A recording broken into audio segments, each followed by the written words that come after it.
One of the major benefits of having a tow dolly is we can go to an area, and we'll typically go for 2 or 3 weeks and then park, and we'll take day trips with the car. It's really come in handy when we're around cities. We've gone to San Francisco and places that we wouldn't ever be able to bring the RV because that's our house. So we can just take the car, really quick trips. We get really good gas mileage. So I'm going to show you how to load up a car on the tow dolly. Put the trailer up to your hitch. Make sure the pin's in there. Hook up your chains.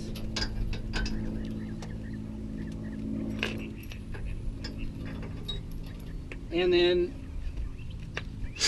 do the lights. Make sure that this is clean and clear of anything.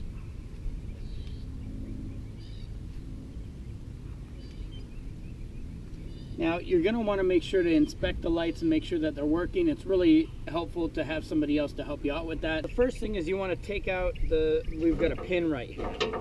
And I just pull this out, pull the pin out. And that way we can undo this, pull it back,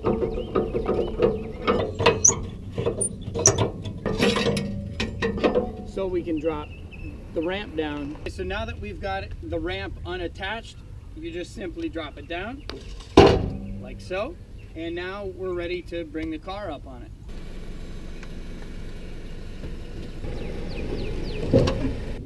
All right, now that we've got the car perfectly lined up and the ramp down, it's time to drive it up. Now we're going to secure the ramp, and we just move that on, tighten this as tight as it will go. Simply put the pin through,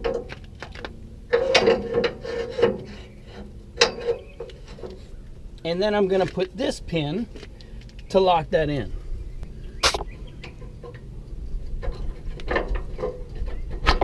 There we go. So now it's time to strap up the tires. And I was told when we bought this trailer that these kind of work as seat belts for the car to make sure that it doesn't slide off if something were to go wrong. First thing is you want to make sure that this is centered with the tire. Now, one of the things that I recommend is these are left and right. So when you store them, I store it in the trunk of the car, and I keep this on the left side, and I keep the right one on the right side. So this simply goes right there, and we pull this over the tire. Okay, you want to make sure it's completely untangled, and this simply goes right over the tire there.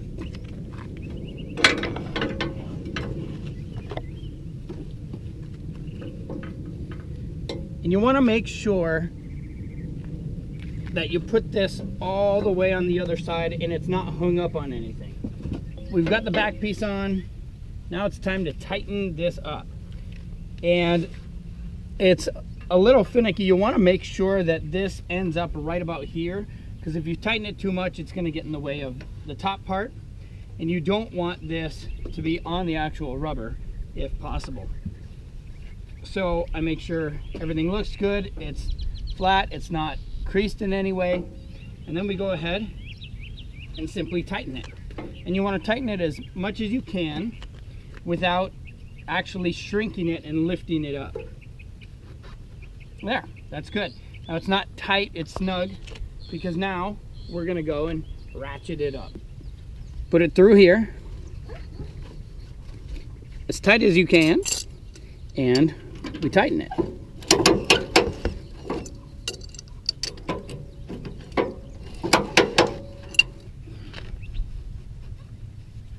If you notice, we're not at our campsite doing this.